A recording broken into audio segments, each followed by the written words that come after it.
Se existe um filme que representa o espírito de seu tempo, este filme é Tempos Modernos, feito em 1936 pelo ator, diretor e humorista Charlie Chaplin. Ele retrata a situação dos trabalhadores nas fábricas do começo do século XX e os dramas que a modernidade impunha com a expansão do sistema econômico capitalista e a chegada da indústria nas grandes cidades. Na primeira parte do filme, podemos ver a linha de montagem, onde o personagem que Charlie Chaplin interpreta está trabalhando. Esta inovação tecnológica, concebida pelo americano Henry Ford no ano de 1913, é um símbolo da Revolução Industrial, pois graças a ela, o tempo de produção das peças sofreu um decréscimo significativo, fazendo com que se produzisse em maior quantidade, tornando o preço dos produtos mais acessíveis para as classes mais baixas. O alemão Karl Heinrich Marx nasceu em Trier, no ano de 1818, no século XIX, período em que o capitalismo industrial estava se consolidando na Europa. Tendo surgido no início da Era Moderna, Marx observou como a modernidade transformou seu país de origem. Porém, diferentemente de pensadores entusiastas da Era Moderna, ele não teve uma perspectiva tão otimista das consequências deste novo tempo. As máquinas se disseminavam, impulsionadas pela Revolução Industrial, e eram manipuladas por trabalhadores assalariados. No filme Tempos Modernos, Charlie Chaplin coloca em evidência as condições degradantes que os trabalhadores estavam sendo submetidos.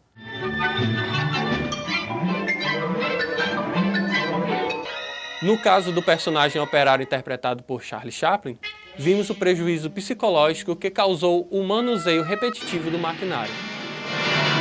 Mas, observando as consequências da Revolução Industrial, que contribuição Karl Marx deu para a área da sociologia? Que informações ele obteve com tais observações? Os escritos de Marx têm como foco o impacto do sistema econômico que desponta com a era moderna, o capitalismo. Em 1835, ele vai estudar direito em Bonn, mas logo em 1836 se transfere para Berlim e muda sua área para a filosofia. Neste período, ele se interessa pelo pensamento de outro alemão, Friedrich Hegel, que teve influência direta em todos os seus escritos. Para compreender as mudanças em curso, Karl Marx se apropriou de um método de análise chamado dialética. Criado na Grécia Antiga e posteriormente desenvolvido por Hegel, a dialética postula que a natureza está em movimento permanente e este funcionamento pode ser observado na mudança presente nas coisas, como por exemplo o nascer, o mudar qualitativamente ou quantitativamente e o morrer. Este movimento do mundo chama-se devir. Ele acontece porque, na essência, a natureza produz o seu oposto e toda mudança é a passagem contínua de alguma coisa ao seu oposto. Podemos citar como exemplo o seco para o úmido, o novo para o velho, o pequeno para o grande, o cheio para o vazio e assim vai. A essência do mundo é o movimento. O movimento do mundo é produzido pelo choque entre o oposto das coisas, ou seja, o movimento é produzido pelo conflito. Segundo Marx, através da racionalidade e da autoconsciência, o homem pode entender que faz parte da natureza e que é integrante deste movimento do mundo. Compreender as leis que conduzem o movimento é o melhor caminho para construir uma sociedade mais justa e igualitária. Enquanto o homem não se torna consciente dessa sua integração com a natureza e do movimento que ela produz, ele continua alienado. A alienação é quando o homem atribui o movimento da natureza a elementos fantásticos, como no caso da religião. A alienação religiosa imputa ação humana a causas divinas, impedindo que os homens se vejam como produto e produtores da sua realidade. Podemos observar o fenômeno da alienação religiosa no sertão do Nordeste do Brasil, por exemplo. Um povo muito sofrido, porém muito religioso, que acredita que a causa da sua situação precária em época de estiagem é porque Deus quer. O sertanejo devido às suas crenças, não consegue enxergar que a pobreza dele é fruto de uma sociedade desigual e excludente, e que sua condição de miséria está favorecendo outros grupos que enriquecem às suas custas. Entretanto, a alienação religiosa é apenas um tipo de alienação. O que preocupava Karl Marx acerca do capitalismo era a perda do controle dos homens com relação àquilo que eles mesmos haviam criado. Ou seja, eles estavam subjugados pela riqueza da vida material. O homem moderno se relaciona com aquilo que ele mesmo produz, como se ele não tivesse nenhuma ligação com sua realidade. Conforme o pensamento de Karl Marx, em busca de atender suas necessidades para sobreviver, o homem modifica e domina a natureza através do trabalho. Esta é uma condição fundamental para a nossa existência. O homem vai retirar da natureza seu sustento, porém, nesse processo, ele acaba dominando a si próprio. Essa interação da natureza com o homem dá início à nossa vida material.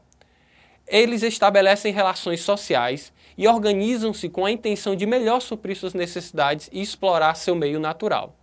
Então, as bases de uma sociedade estão diretamente relacionadas à sua relação com a natureza e consigo mesmo. A relação do homem com a natureza se dá através das forças produtivas, que é a mistura das forças de trabalho humana, os instrumentos, que podemos chamar também de tecnologia, e os recursos naturais, ou matéria-prima, que auxiliam no trabalho. Mas a produção não é um fenômeno isolado, ele é um fenômeno coletivo. Temos então a relação entre os homens, ou seja, como as pessoas se organizam entre si para produzir as riquezas e os bens. Aquilo que é mais vital dentro de uma sociedade é mais valorizado. Portanto, quem os produz tem uma posição privilegiada dentro deste meio social. O acesso aos produtos e aos meios de produzi-los são diferenciados, e isso faz com que existam classes sociais diferenciadas. O sistema capitalista é um modelo econômico classista, dividido entre donos dos meios de produção e trabalhadores. Ambos dependem um do outro, porém a dependência é muito desequilibrada e a relação é de exploração. Para o sistema é necessário se produzir bens visando a maior margem de lucro possível. Essa margem de lucro pode aumentar se o patrão conseguir extrair uma maior produtividade de seus funcionários. Então, as estratégias para se manter competitivo no mercado e lucrando alto incluem uma maior exploração da classe operária. Quando a classe comerciante burguesa ascendeu na França após a Revolução Francesa, derrubando a nobreza e o clero sob a bandeira da liberdade, igualdade e fraternidade, o que Marx percebeu foi que nenhum dos ideais perseguidos na época da Revolução foram cumpridos. Impulsionado pela Revolução Industrial, a burguesia, que é a classe dominante, dona das máquinas, fábricas, ferramentas e terras, que são os meios de produção, recrutou o proletariado, que é essa classe subordinada, para trabalhar em troca de um salário. Sem opção, o proletariado só tem a sua força de trabalho para vender ao patrão. Porém, isto não acontece de forma pacífica. Patrão e trabalhadores estão em permanente conflito. O ponto de vista de Marx está centrado na concepção materialista da história. Ou seja, a principal fonte das mudanças na sociedade é impulsionada por influência dessa estrutura econômica de onde os homens fabricam sua realidade material. É pelo conflito entre as classes que funciona o tal do motor da história.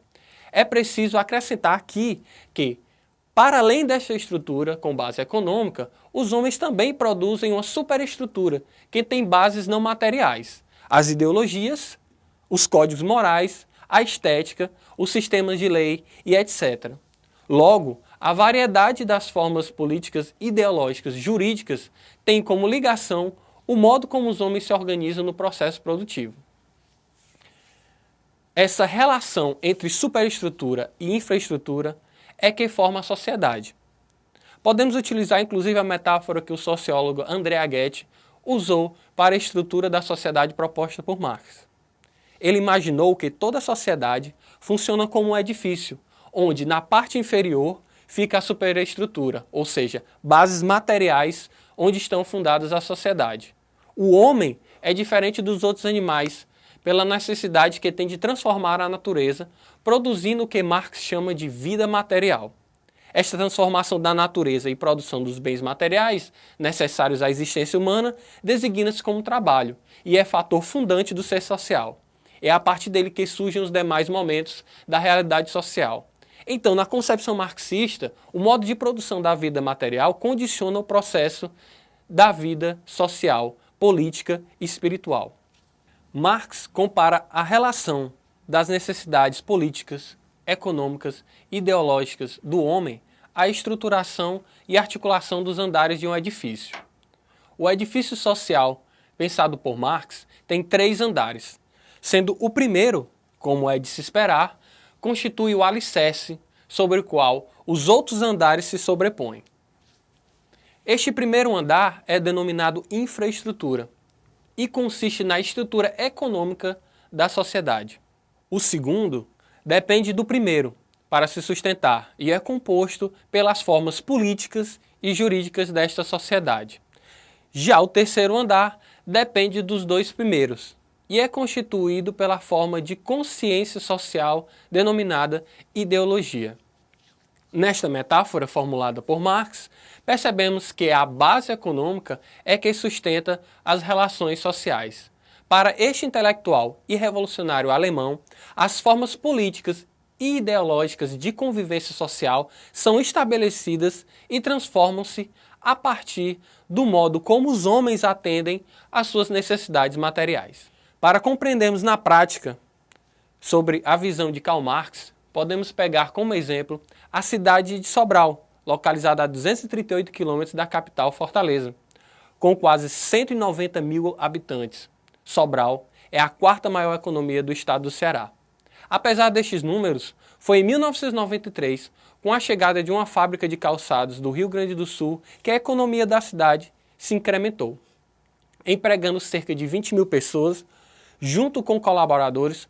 Sobral começou a movimentar um grande volume de capital e passou de uma cidadezinha do interior do Ceará, que tinha atividades essencialmente agrícolas e pecuárias, para começar a ser reconhecida pela sua atividade industrial. Na literatura marxista, o foco central de sua abordagem acerca do modelo econômico capitalista está a relação entre o trabalhador, que tem a força de trabalho, e o patrão, dono das forças de produção. O patrão paga o trabalhador através do salário, de onde ele retira o seu sustento para sobreviver. Para muitos moradores da cidade de Sobral, essa indústria de calçados que se instalou na cidade é a principal fonte de renda. A sociedade capitalista é fundamentalmente baseada na produção de mercadorias para satisfazer necessidades de qualquer natureza. No caso da indústria de calçados que se instalou na cidade de Sobral, os trabalhadores vendem sua força de trabalho para o patrão daquela empresa, que por sua vez é dono das máquinas e da matéria-prima, para produzir vários tipos de mercadoria, como chinelos e sapatos, além de acessórios para calçados. O trabalhador só tem a sua força de trabalho. Ele é desprovido de matéria-prima, como a borracha para fazer a chinela. Ele também não tem as máquinas para produzir a mercadoria. Então, é na indústria que fica reunido todas as condições necessárias para a produção da mercadoria. Porém, existe um combustível que vai impulsionar a economia, que é o lucro. Como já tinha dito anteriormente, uma das formas do patrão aumentar a margem de lucro é através da exploração do trabalhador. E nessa busca por margens de lucro cada vez maiores, os trabalhadores e os patrões vivem em constante atrito. Os sindicatos nascem como organizações que buscam defender o interesse dos trabalhadores frente à exploração do patrão. Na visão marxista, o sindicato é uma organização onde os trabalhadores tomaram consciência do seu trabalho e se desalienaram e resolveram lutar contra a opressão do patrão. Para se ter uma ideia, no começo da Revolução Industrial, onde não havia consciência da classe trabalhadora, os operários chegavam a trabalhar entre 16 a 18 horas por dia. Mulheres e crianças também eram explorados e não havia nenhum direito que lhes assegurasse. Somente com a organização da classe trabalhista foi que uma série de direitos foi conquistado, como 13º salário, férias, entre outros.